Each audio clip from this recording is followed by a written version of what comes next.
Hello guys, today's our first structure is when we speak. एक बात के पीछे क्यों पड़ रहे हो? एक बात को पकड़कर मत बैठो, तुमने तो एक बात की रट लगा रखी है।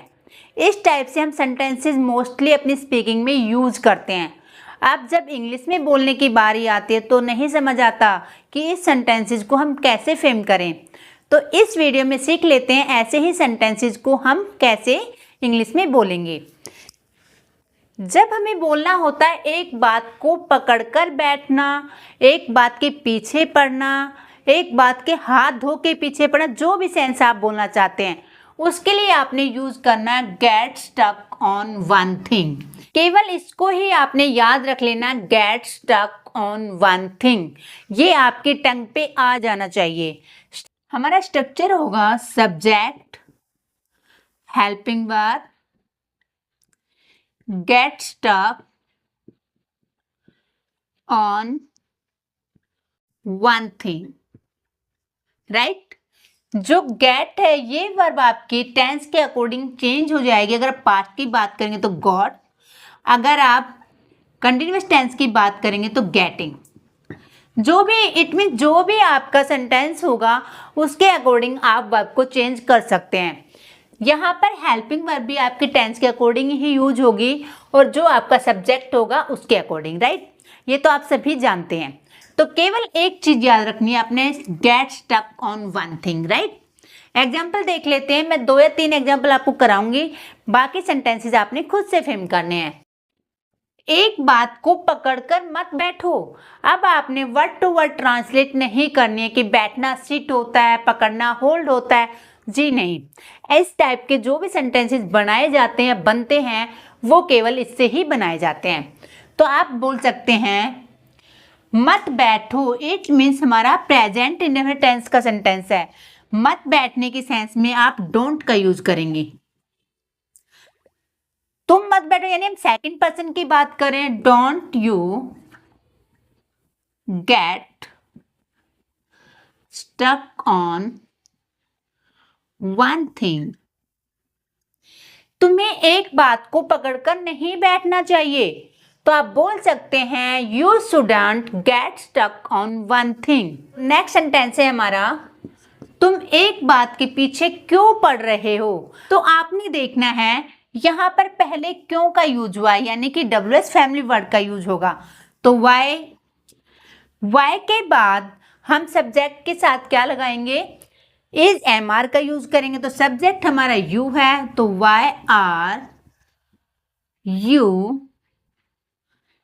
Getting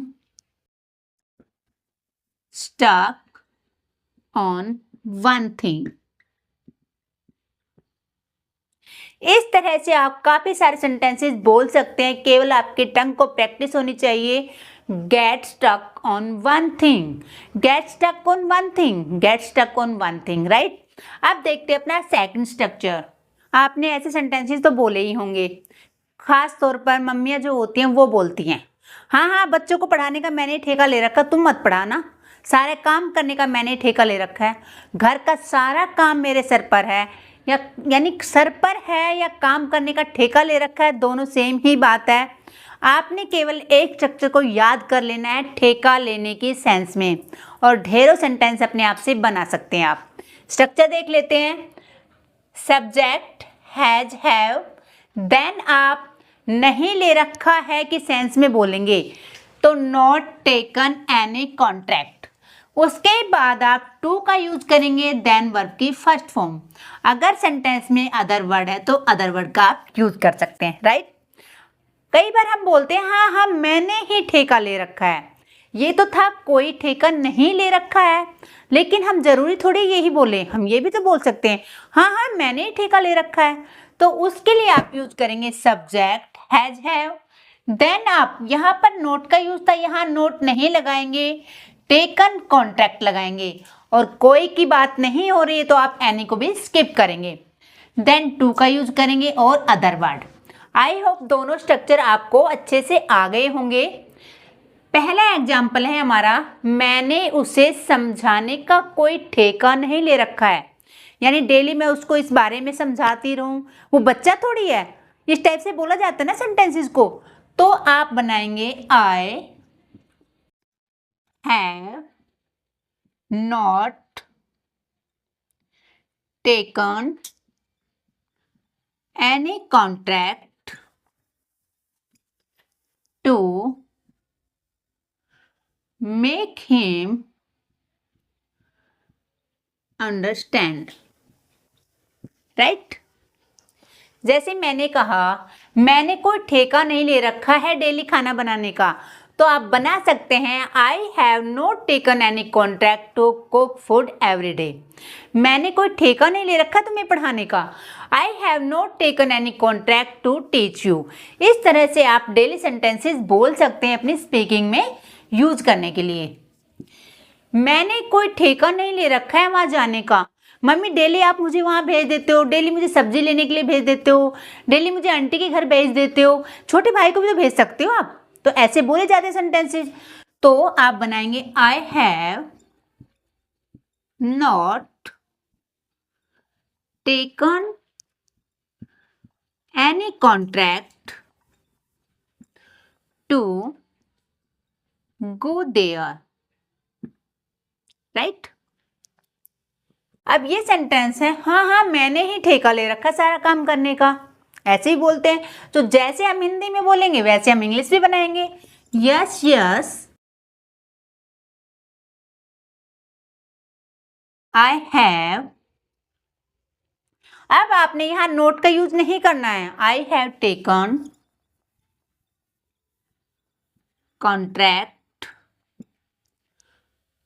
to do all the work. इस तरह से आप सेंटेंसेस में इसका यूज कर सकते हैं। जो हैज और हैव है वो सेंटेंस में आपके सब्जेक्ट के अकॉर्डिंग चेंज हो जाएंगे।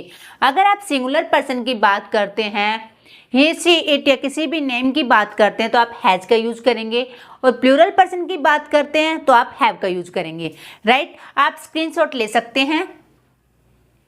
अब आपने 2 स्ट्रक्चर पढ़े। मैंने 2 स्ट्रक्चर इसलिए इस वीडियो में कवर किए क्योंकि अगर मैं 5 या 6 स्ट्रक्चर का यूज करती हूँ तो आप प्रैक्टिस अच्छे से नहीं करेंगे।